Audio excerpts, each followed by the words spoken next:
Hello everyone, welcome to my channel. So today we are going to discuss a very important topic, that how we can reduce the chances of hip fracture in case of elderly people.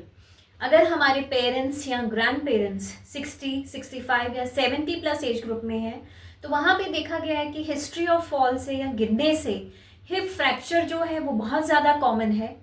तो इसीलिए मैंने ये video बनाया है कि hip fracture elderly लोगों में क्यों जल्दी हो जाता है और इससे बचने के लिए, इसको प्रिवेंट करने के लिए हम क्या कर सकते हैं।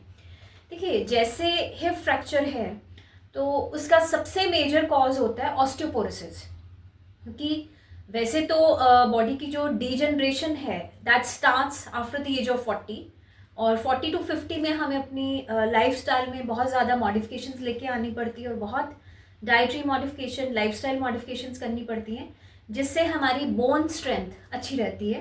क्योंकि 40 के बाद क्या होता है, बोन फॉर्मेशन कम हो जाती है और बोन रिजॉर्प्शन जो है वो बढ़ जाती है। तो यानी उल्टा हो जाता है, बोन फॉर्मेशन कम है और बोन रिजॉर्प्शन ज़्यादा होती है, जिससे चांसेस होते हैं ऑस्टियोपोरोसिस होने के, यानी बोन्स जो हैं वो वीक होना शुरू हो जाती हैं। और ये फैक्टर्स जो हैं एक सर्टेन एज के बाद, यानी 60, 65 या 70 के बाद ऑस्टियोपोरोसिस बहुत ज़्यादा कॉमन है। और इसी वजह से जब बुजुर्ग गिरते हैं, एल्डरली लोग गिर जाते हैं, तो उसमें सबसे ज़्यादा इम्पैक्ट पड़ता है हिप बोन का। तो हिप बोन फ्रैक्चर बहुत ज़्यादा कॉमन है। तो इससे बचने के लिए किन चीज़ों का ध्यान रखना चाहिए?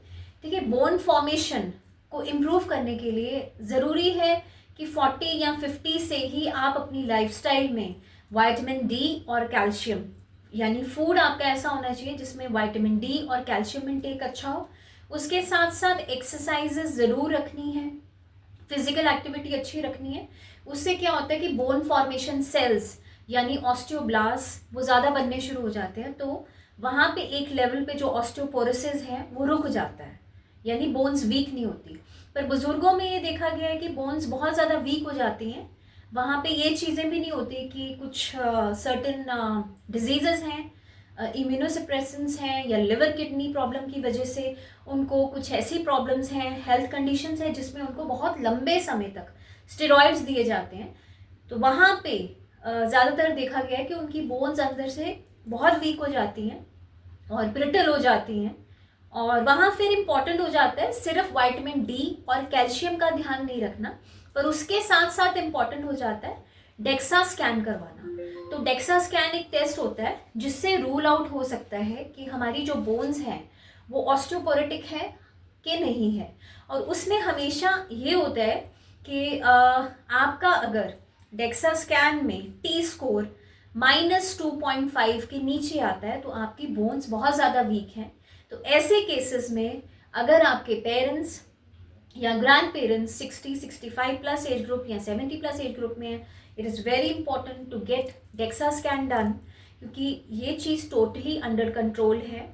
और उसमें ये होता है कि अगर उनकी बोन्स ब्रिटल हैं, ऑस्टियोपोरोसिस हैं, और टी स्कोर लेवल चेक करके ये देखा जाता है कि कितनी वीक है बोन्स, उसके हिसाब से इंजेक्शंस लग सकते हैं, मेडिसिन्स होती हैं जो वीकली बेस पे, मंथ बेस पे या डिफरेंट लेवल्स पे दी जा सकती है, और उनको बिल्कुल हम बचा सकते हैं हिप फ्रैक्चर से। तो इसके रिगार्डिंग कुछ भी डिस्कस करना चाहते हैं तो प्लीज़ मेरे चैनल को सब्सक्राइब कीजिए। आप लोग मुझे इंस्टाग्राम पे भी फॉलो कर सकते हैं। Thank you.